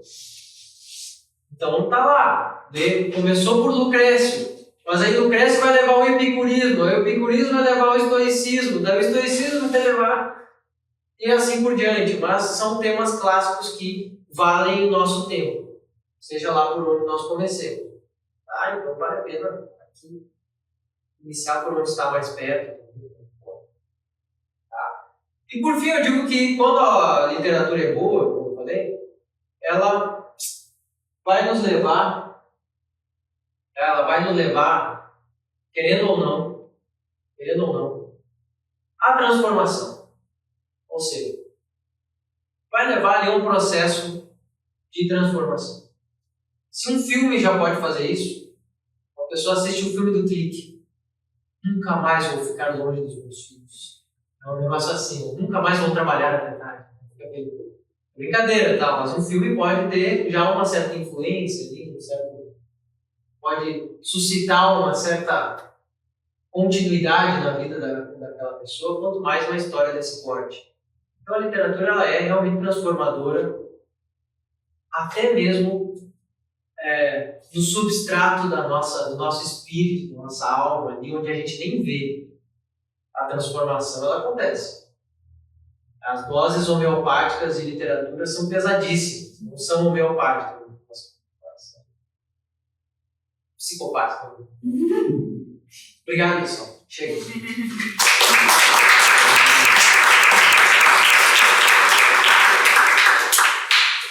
Alguém tem alguma pergunta para mostrar que eu não sei responder? Eu podia ler um trechinho aí, pessoal, ver como é que é a média. Vamos ver. Legal. Eu vou voltar pro mesmo de sempre, tá, pessoal? Voltar pro mesmo de sempre. Quem me conhece sabe que o meu repertório. Mas é bom fazer o repertório que a gente sabe. Não adianta pegar né? E correndo pro bico, assim. Cadê? Vamos lá, eu vou ler aqui. Eu leio e tento explicar depois. Se vocês dormirem nessa cadeira, cuidado com o colega do lado que estiver acordado, cuida para não. Tá? Mas eu vou ler aqui um pedacinho das bucólicas, né, da primeira égloga de Virgílio. A minha esposa vai ficar. Que nome? Vamos lá. A primeira égloga, então, é desse tema, daquele pastor. Eu falei, você lembra do pastor? O pastor que precisa se retirar das suas terras para atender a essa demanda do governo, de dar a terra aos militares que vieram, então, que herdaram as terras após as suas campanhas militares. Tá? Então diz assim o primeiro colono, diz assim, Melibeus, né? O personagem, vou dizer o nome do personagem, ele diz, e ele canta a sua parte. Isso aqui é uma poesia em hexâmetro dactílico, ou seja, ela é feita de pés e a métrica dela faz uma espécie de um galopezinho, assim. Aqui é muito interessante de notar as longas e as curtas da poesia latina, porque é aí que ela vai fazer diferença mesmo. Tá? Então, para quem não entende para que servem as longas, agora vamos ver em ação o papel daquelas longas e curtas numa poesia latina, da música. Né? Então ele diz assim: Titire tu patole recubant subtegne fari, silvestrem tenui musam meditaris avena, nos patrie finis et dulcia limpibus arba, nos patriam fugimus, tu, Titire, lentus in umbra, formosam resonare doces, marididas silvas. O Melibe, Deus nobis et feci, non querit ille mi semper Deus ilius aram, semper tener nostris amovilibus inquietabus. Ille meas errare boves, cernis et ipsum, ludere quae velem calamo per nisi agres. Melibeus, non equidem invideo, mirror magis undique totis, usque ad eo turbatur agris, in ipse capellas protinus heterago, ancetiam vix Titire lupo, hic interdensas corillos modo nanque gemellos, spem gredis silice nuda conissa io. Sepe malum nobis, si ment non deba quistis, de cielo tactas memini predicere quercus, sentamen iste Deus qui si da Titire nobis. Então, olha só, nessas três falas aqui, primeiro já chega aqui, o Melibeus já chega pro Títius, né? O Títius já chega ali, o Títius está embaixo da árvore, tocando uma flautinha. Tocando ali não sei se eram os alunos, mas eu acho que era avena, né? Uma flautinha simples. Né? Cantando um negócio ali. E o Melibeus já chega. Titire, tu patule recubans, tu. Aí atirado, recubans, aberto, aí atirado embaixo do tegme, né? Do tegme. Não sei como é que é isso, acho que é tegme em português. Dessa copa da árvore, aí atirado do pago, né? Silvestre teu musam meditares a vena, então tu ficas aí cantando para a tua musa da floresta, enquanto eu tenho de fugir da minha terra, largar a minha terra aqui para esses, né, para os militares. Nos patriam fugimus, nós fugimos para a pátria, né? Vão todos para Roma, agora vão todos tentar viver na urbe. Tu, Twitter, lentos e mundo, tu aí, lento, né, tranquilo, na sombra, formosa pressionare doces amadílidas silvas. Então, tu aí, ficas cantando para tua Marílida, que era um amor antigo do meu, né, do Títiro. E o Títiro, bem tranquilo, vai lá e diz assim: ele vê Deus nobres é quanto se afeite. É Deus. Zeus fez aqui esse campo para a gente. Que bonito na natureza. Dando quale dille sempre Deus, ius, árabes, sempre atender nostres, amovilibus invoetados. Então ele diz: eu sempre imolei o gado a Zeus. Eu sempre imolei o gado a Deus e agora só estou colhendo os frutos das minhas oferendas. Ille me azerare voveso, cernis et ipsum, ludere, evelem caramo, permissit agreste. Então ele diz assim: não, ele me permitiu estar aqui com as minhas ovelhas, né, com os meus filhos, e compor com a minha flauta. Ele me permite fazer essas coisas. E o Melibeu lá diz assim: ó, não neco idem invidio, eu não te invejo, meu irmão. Miror magis, eu apenas me admiro. Undique totis, usque adeo turbatur agris. Eu apenas me admiro de como estão horríveis esses campos atualmente. Isso que estão fazendo conosco. Elipse capelas próprios gerado. Eu estou levando as minhas cabras aqui, doentes. Mal consigo levar uma que acabou de perder um terneiro ali. Terneiro não. Acabou de perder um cabrito aqui. Né? Ele diz assim: Elipse capelas próprios gerado. Anquetiam vix pitereduco. Eu mal consigo carregá-la. E que interdensas corilos, aqui, entre tantas avelãs, né? A avelã é Corilus avelana, né? Então o nome do frutinho, avelã, é isso, Corilus avelana. E tem muito pela Itália, e ali naquela região, e as cabras ficam entre essas avelãs ali. E que interdensas corilos modo nanco gemelos, spemgredes, silice inuda conixare. Sempre malo nove cimentos non deva fuisse, de cielo tactus memini predicere quercus. Setame liste Deus conhecido da Títero.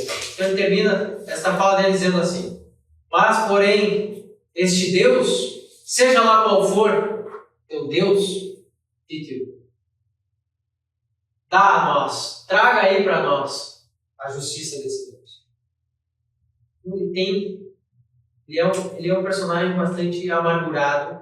Ele tem esse rancor do que está acontecendo, uma certa injustiça. Ao mesmo tempo, ele não quer se humilhar. Ele não quer aquela humilhação.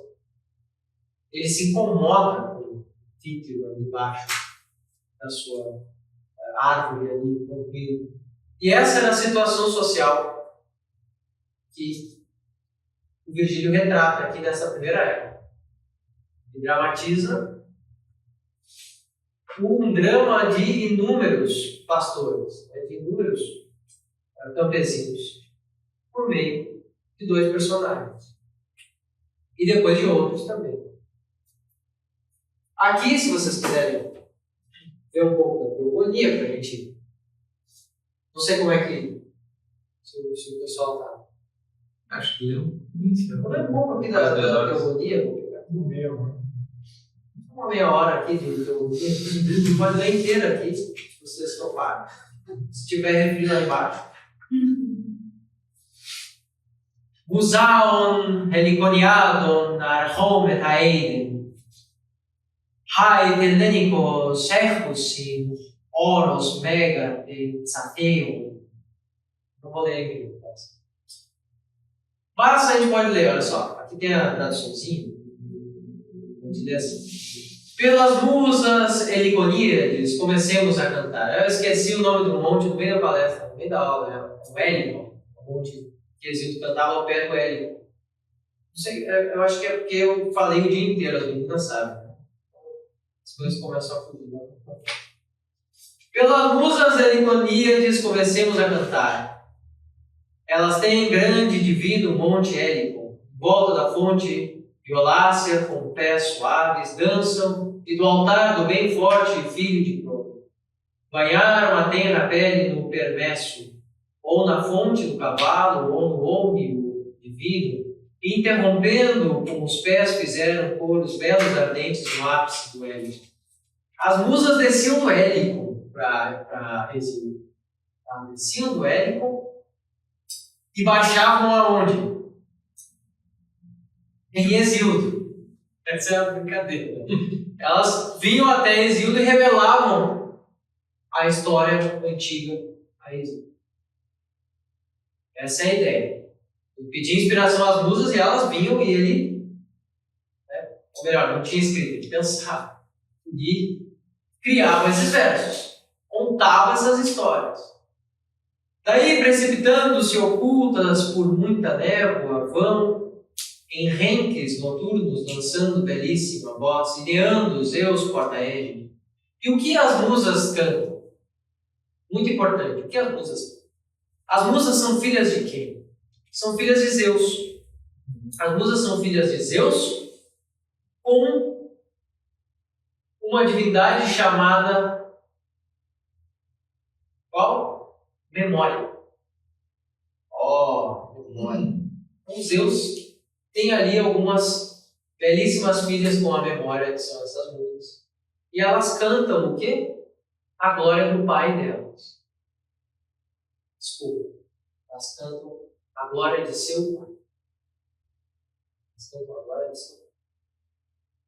Ideando Zeus, porta-égide, a soberana era de Argos, calçada de áureas sandálias, Atena, de olhos glaucos, virgem de Zeus, porta-égide.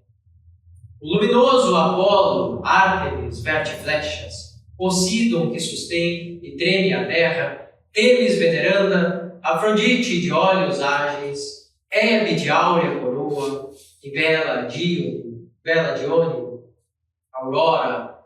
O grande sol, a lua brilhante. Leto, Jápeto, Crono, de curvo pensar. Terra, o grande oceano, a noite negra e o sagrado ser dos outros imortais sempre. Então, esse aqui é o Olimpo, né? Aqui ele está descrevendo o Olimpo. As musas revelam tudo que há no Olimpo, todas as divindades do Olimpo. Trazem as histórias que as divindades contam.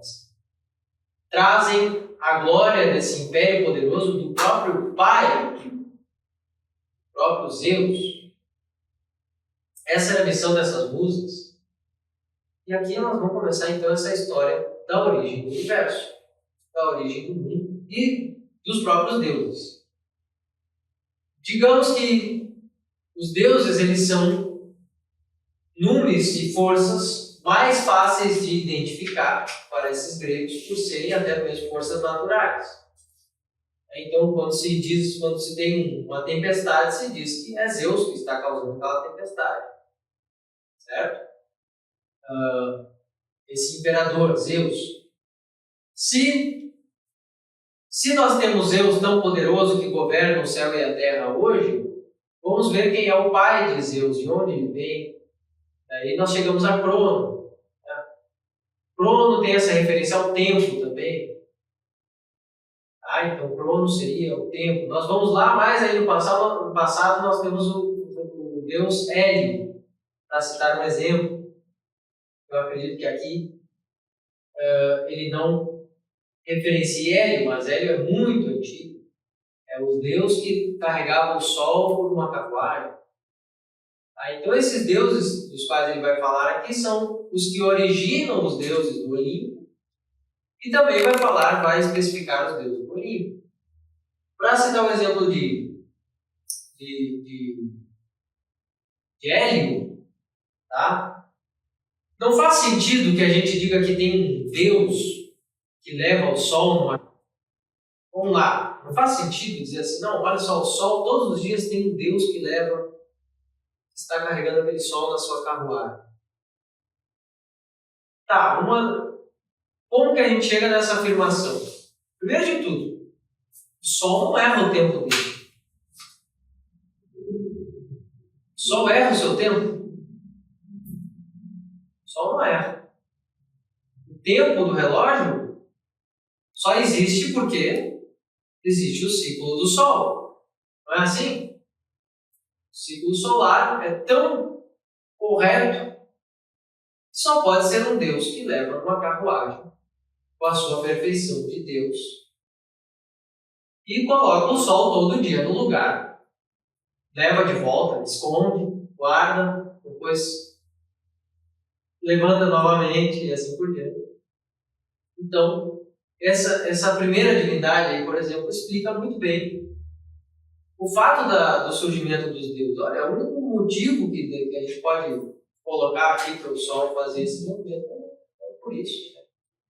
É o Deus que leva o Sol. Tá?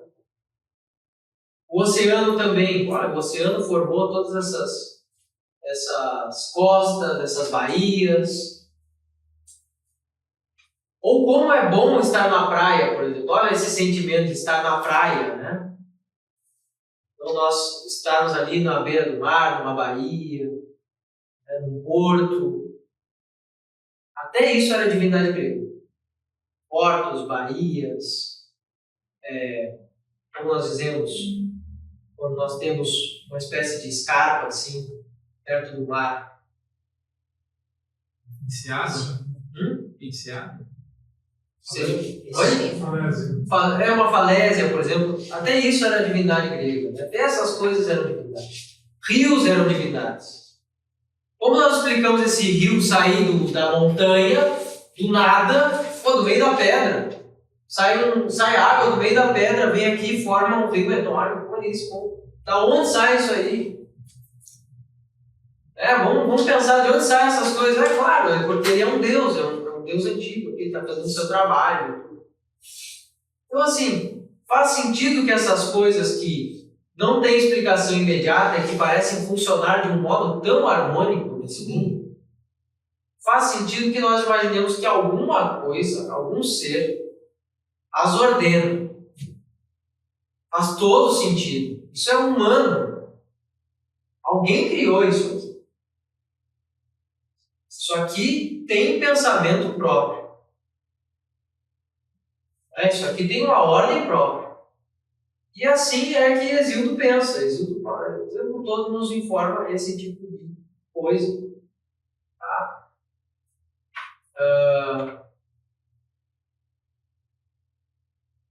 Essa é a aventura, pessoal, da literatura. É muito legal, muito divertido, fascinante.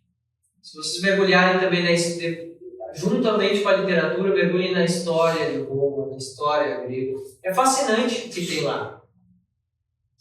Mas tem coisas bizarras, tem comportamentos pagãos. Tem coisa bem estranha. Só que assim, vamos ver o que eles imaginavam assim, da vida para fazerem esse tipo de comportamento. Vamos tentar entender o que está por trás disso, vai fazer mais sentido. Não vai nos dar aquela resposta assim, nossa, isso aí é normal. Não é muito normal também certas coisas que nós fazemos.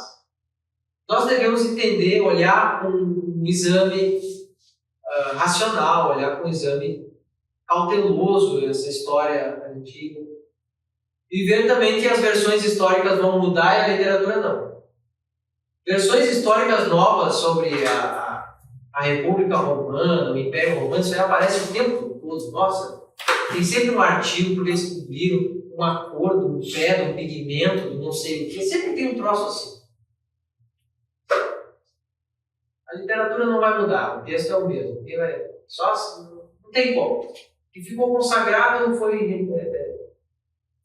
refeito, foi reescrito.